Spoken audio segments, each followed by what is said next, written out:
شہید حسینی عارف حسینی صاحب رحمۃ اللہ علیہ، وہ ہمارے زمانے میں ہم ساتھ پڑھتے تھے نجف میں، ہمارے تقریباً ہم عصر تھے، بعض دروس میں ہم کلاس فیلو بھی تھے۔ شہید عارف الحسین میں یہ صلاحیت اور یہ قابلیت موجود تھی کہ وہ اس خوابیدہ قوم کو بیدار کرے، اس قوم میں جو شعور سے عاری تھی اس ملت میں شعور پیدا کرے اور قوم کو یکجا کرے اور ظالم کے مقابلے میں کھڑا ہو جائے اور دشمنان شیعہ کو للکارے۔ یہ صلاحیت،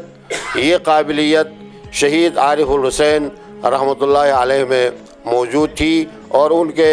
رفقائے کار اس زمانے میں بہت سے جو ہے نا کارنامے کام انہوں نے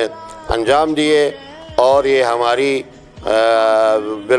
حقیقت میں بدبختی ہے کہ دشمنان اسلام نے ہم سے اپنے اس قائد کو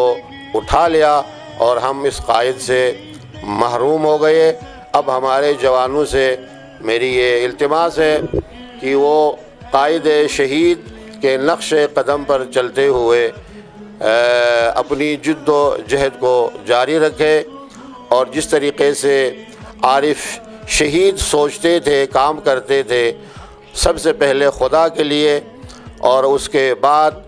دین کے لیے، ملت کے لیے، عوام کے لیے، مملکت کے لیے، وحدت کے لیے، ہمیں چاہیے اسی مشن کو آگے بڑھائیں، اور سب سے پہلے خدا اور خدا کے لیے خوف خدا ہمارے دل میں ہونا چاہیے، اور خلوص سے اس مشن کو آگے بڑھانا ہم سب کی ذمہ داری ہے۔ نوجوانوں سے اللہ تعالیٰ کی بارگاہ میں میری دعا ہے کہ اللہ تعالیٰ ان نوجوانوں کو جدھر بھی ہو اس اعلیٰ مقصد میں کامیاب فرمائے۔